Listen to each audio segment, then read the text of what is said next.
for Josh, your host, ladies and gentlemen. Joshua Snyder, hosting the show, linking it all together, keeping this 11:30 room popping. Matt, I'm English, in case you hadn't worked it out. I think you had it.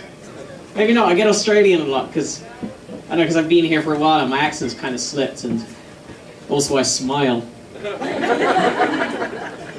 Like he seems too happy to be British.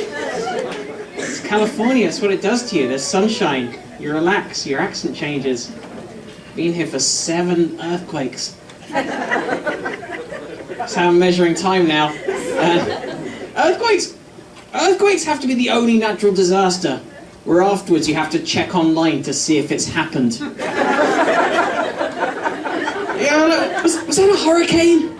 Should we just check on the internet to see if that was a hurricane? I swear I just felt a hurricane. Did you feel a hurricane? I think it could be someone upstairs coughing, but that might have been a hurricane. Because that church roof never used to be in our kitchen. Was that a volcano? Did the volcano just happen? I think our volcano just went off. Because look at Tony, he used to move. That's not how Tony used to look. Look at him now. He's normally got much less lava on him. That's how Californian I am now. I don't get out of bed when an earthquake's happening, a natural disaster is taking place. I'm like, it'll pass. It'll shake itself out. I treat it like an upset toddler. Like, if you go and don't hide under the table, you already encourage it. Just let it work itself through. Getting very acclimatized to California. Got my health insurance, got my health care. So I got my flu shot as well, that was part of the deal. Pay $300 a month and once a year you get 1 free injection. It's a bargain. And it was a risk getting the flu shot because there's a lot of conflicting information out there about vaccines now. Are vaccines safe? Are they not safe? And who do you listen to? Do you listen to Jenny McCarthy, Rob Schneider and Donald Trump? Or all of medical science? You know, who's done the work here? The World Health Organization or The Apprentice? Where is the research being done? I get the fear because vaccines are weird, but they've been around for hundreds of years now. They've been around longer than washing your hands before an operation. That's how long vaccines have been around. Not even kidding. I don't want to brag or anything, but I have access to Wikipedia. This is something I found out. The first vaccine, if you're getting the first vaccine, be scared, because that was crazy. First vaccine, anyone know it?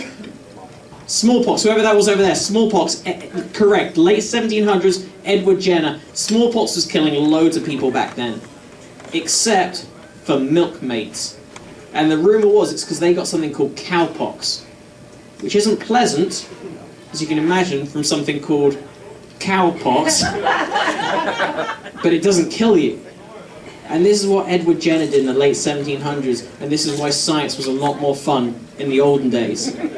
Because what he did is he took some pus from an infected milkmaid's cowpox pox, and he injected it into his gardener's son. Like that was just a thing he was allowed to do. No one stopped him.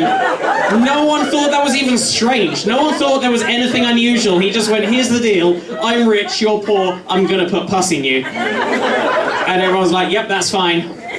And then he repeatedly exposed that boy to smallpox. And because that kid didn't die, Edward Jenner is now known as one of the fathers of modern medicine, as opposed to a horrendous child abuser.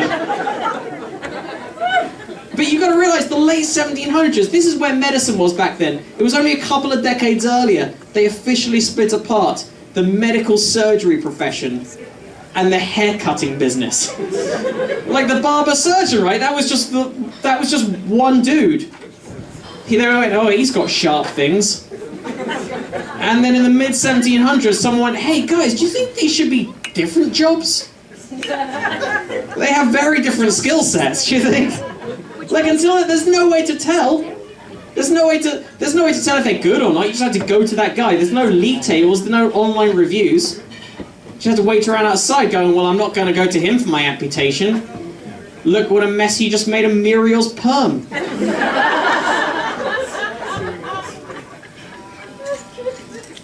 But that's what the that's what the 1700s were like. If you're rich and you employed someone, you could do anything to them. Like, as opposed to now when things are different. It's really interesting, because it's still, like, the world is still screwed, but it's being born in Britain and raised in Britain, then coming to America. We have very similar politics, but you're so much more upfront about it here. Like, a lot of what we have now is because of what happened in the 80s, and we had Thatcher and you had Reagan, and they were doing the same thing, but Thatcher was kind of sly about it, whereas Reagan was like, no, trickle-down economics, that's what we're doing. Which is the theory that will make the very, very richest people richer, and then everyone else will become rich by magic. Like it's like trickle-down economics is like if there's two of you stuck down a well, and the other guy goes, hey, listen, man, if you give me a leg up, when I'm at the top, I'll pull you up. Except he built the well and put you in it. And also, he was never in that well. Alright, thanks a lot. That's me. Enjoy the rest of the time.